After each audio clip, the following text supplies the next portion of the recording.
Many thanks for staying with us and welcome back to the morning show here on Arise News. It's now time to review headlines of today's newspapers. Steve, we'll get into it. What have you got for us? Absolutely. All right, and we'll proceed with this day, where we have the lead story 2023. Under pressure, Jonathan hints at contesting, tells supporters to watch out. And the writer here says, I cannot tell you, I'm declaring. The political process is ongoing.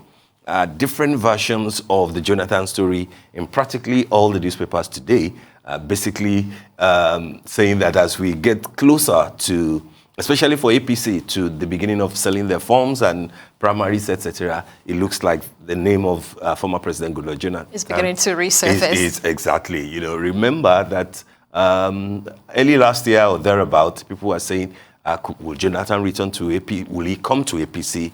Was he being wooed by the cabal in the presidency? You know, is he now the hidden candidate that may likely be used? And the argument that people were saying is that why would President Jonathan appeal, you know, to President Buhari or the people around him or APC in general? People are saying, okay, maybe the only way that the North can appear smart is to give it to somebody in the South that has only one term. So you see strategy there?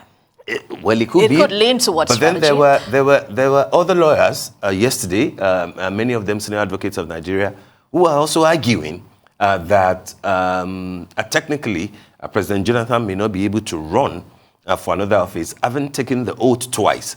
But of course, we do not know how this will stand in law, given the fact that the first oath of office that he took was to, you know, complete the term of former President Yaradua, you know, who died and he completed his term. He had only one full term, 2011 to 2015. These are, you know, legal things that, you know, the court will have to make definite pronouncement on. If he's allowed to run, of course, he will be entitled to only one term. In which case, if APC says, we welcome former President Jonathan into our midst, we give him a waiver, and then, you know, let's say he becomes the candidate of the party and he does win the election, he will have only one term, in which case the power goes back to the North. The validity of that has legs to stand on. It's just a question of the acceptability of it.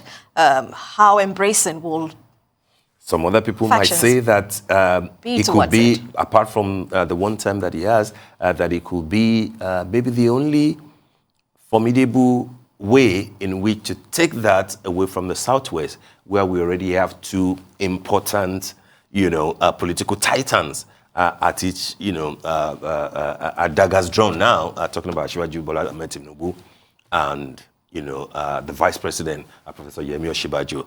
If they pick Jonathan and he goes back to South-South to complete their own term, the argument would be that, you know, what Southwest talking about. In any case, there is also another school of thought that says it ought to go to the Southeast, who has not had it. Some other people will say, let PDP produce a Southeast candidate and not APC, where Southeast has not contributed so much, you know, to the party. But this will be interesting. May, the month of May will be particularly interesting because of, you know, the flurry of activities that will happen. And eventually, by the end of that month, the candidates of the two parties will emerge and will be validated by June 3, when they will send their names to INEC as expected, you know, by law. We wait and see. Absolutely. The other stories, still with this day, on Saturday, on top of the lead story, Osinbajo takes campaign to Ibadan, upbeat about becoming next president, says God does not make mistakes and has prepared him for president. Now, this is a pastor, you know, and a lecturer bringing God into the narrative. We'll see how that goes, you know, what role God will play. You know, if you're don't forget, of course, that we also have another pastor who claims to have declared Pastor Tunde Bakare, who says he will be number 16. Number 16 in terms of the number of president after Buhari will be the 16th president, you know, of Nigeria from 2023. We'll see where God, you know, lies in all this. On top of the masthead, Customs approves reopening of 4 additional border posts that you will find on page 10. We already discussed that. And on the window, war against terrorists. British military trains 150 Nigerian special forces called Panthers, said for deployment. Will those be the Black Panthers that we need, to root out the bandits and the terrorists? We can only hope. Brilliant idea as I'm concerned. Let's have more of that. Yes, anything that that we need, to get the job done. And last but not the least is the story on page 5, which is promoted on the cover. Court orders ex-speaker Dogara to vacate seat over defection.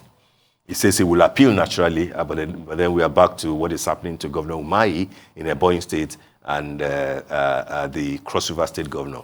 The court will decide. These are interesting times. Really interesting times, obviously. Do we have any more time to... No, we don't. We do not. Unfortunately, we won't be able to go beyond this.